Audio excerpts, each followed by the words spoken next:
What's up, guys? It's Totenton's back with another video on how to ruin your fun by cheating. Today we're going to cover how to cheat in Wasteland 2, the director's cut. So we're going to start with a brand new game here, and I'm just going to kind of skip through all this initial banter here.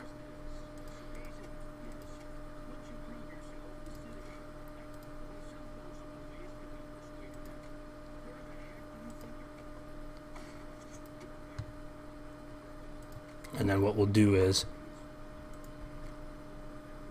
hit the main menu, save our game, and then exit out. Now you got a couple options here. You can always go into the documents folder, my games Wasteland 2, and then you can edit your save game XML files using Notepad Plus or similar, but we're not going to do that. What we're going to do instead is we're going to use the Wasteland 2 Ranger editor.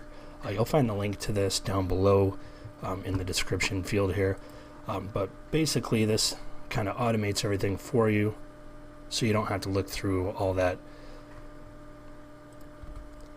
massive amount of text. So we'll go ahead and load that up, and it's going to automatically go to defaulting to saved games. You have two choices here. You can do a Ranger editor, and then you would just go into your characters folder and you can edit any of the characters you've exported. If you do that, you're going to see a screen like this where you can edit basically the stats of that particular character. You can add quirks and everything like that. But what we're going to do instead is we're going to go into save games, and we're going to choose our save game. We're going to open that up. You'll see something like this. Basically the same layout, except now we have an inventory that we can edit. So you can add items to the inventory, and then you can edit each of the characters' inventory as well as their stats and everything as well. So to find out what stuff you can add to the inventory, you're going to need the item names. Easiest way to find this is to Google it, and you can go to the Wasteland Wikia page, and you can find different categories here. So we have Wasteland 2 armor, and what we'll need is the under armor type here, it's going to have the name, and that's what we need. So we can copy that, and then we can go back into our editor and hit add item. Paste in that name, hit OK. You can change the quantity here to whatever if we want to give them to our other characters. And then let's go ahead and check out the weapons.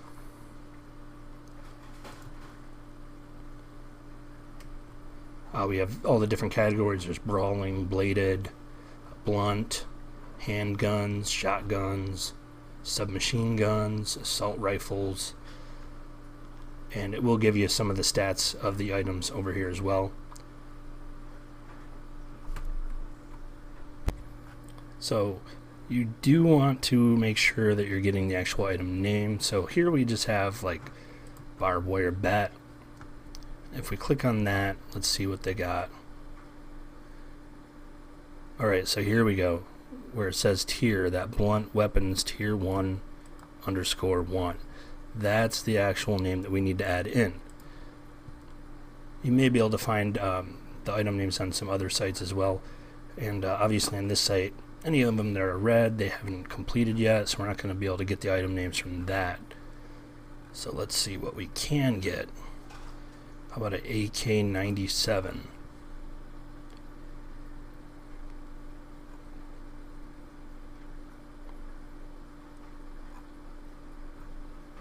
No, they don't have the item name there either. So here's another page that we can go to, and here they have the name for the Gamma Blaster under item ID. We can copy that, go back in here, and put the correct name in. Change the quantity if we want to have its own for everybody. And now let's go ahead and add in some points here. So attribute points, there's a maximum amount that you're going to be able to use. So this will automatically decrease it to that if you put something in higher. So we'll just put in 100. I believe it's 48 is the maximum, so it will decrease it once we go into the game. And let's do 1,000 skill points and 100 perk points. We can leave the level and stuff alone if we want, or we can up that as well. And then you can directly add into the skills here if you want. You can also add perks and quirks here if you desire, but I prefer to just add the points and then add them in that way. Now we'll hit save, and we're going to choose the file that we're saving.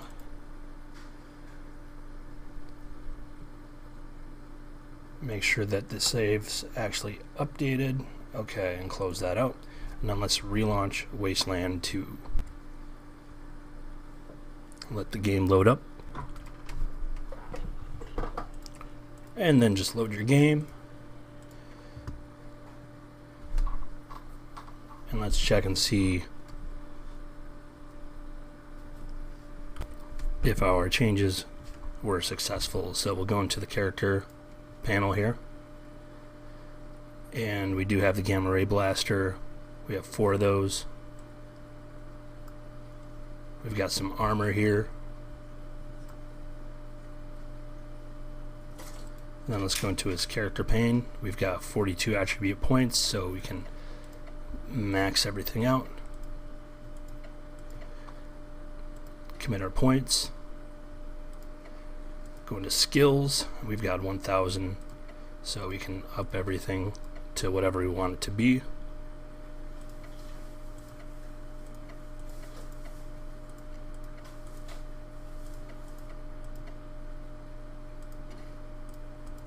Of course, we have the other skill types as well. And then we can go into perks, and we have 100 perk points. Obviously, we'll have a bunch of perks here that are not unlocked yet. A lot of these require certain skills or previous perks to already have been unlocked. So they will unlock as we go. So we can unlock a bunch of these.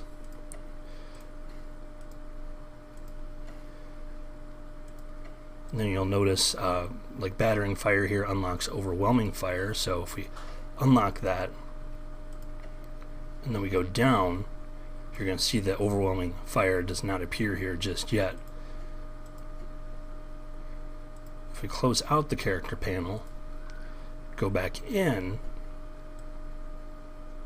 now you'll see overwhelming fire. So just make sure that if you're trying to unlock any perks that aren't already unlocked, you close out this character panel and then go back in. So we can keep those points there, or we can use them. And now that guy should be basically unstoppable.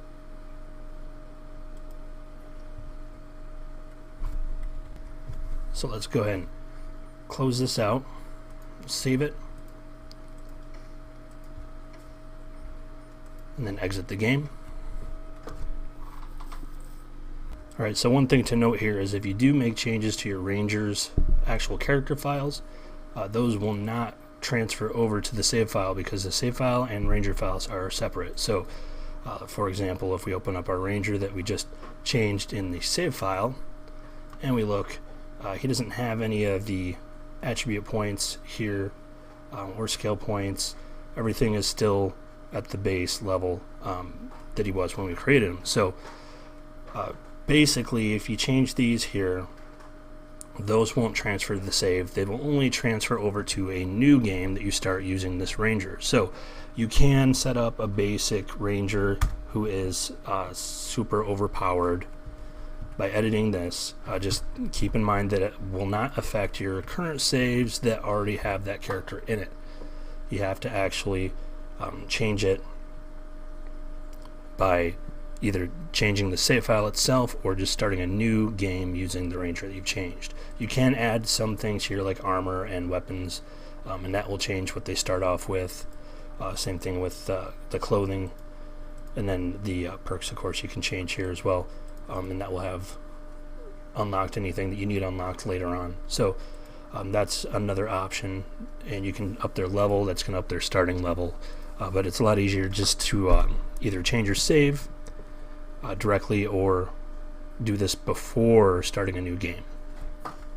So that's how to ruin your fun in Wasteland 2 Director's Cut. just make sure that you check out this site here, which the link will be down below. And when you go to the site, make sure you download the correct version of the save editor based on what kind of version of Wasteland 2 you have, whether you have the regular version or the director's cut.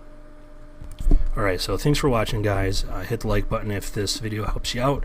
Subscribe if you want to get more videos about other games, as I'm always trying to find ways to cheat at the game, since it's always fun to play it legitimately the first time around, but once you've beaten the game a couple times, who doesn't like running through it as an overpowered beast, killing everything in your way, right? Make sure you leave a comment down below if there's a specific game you want me to review how to cheat or figure out how to cheat for you.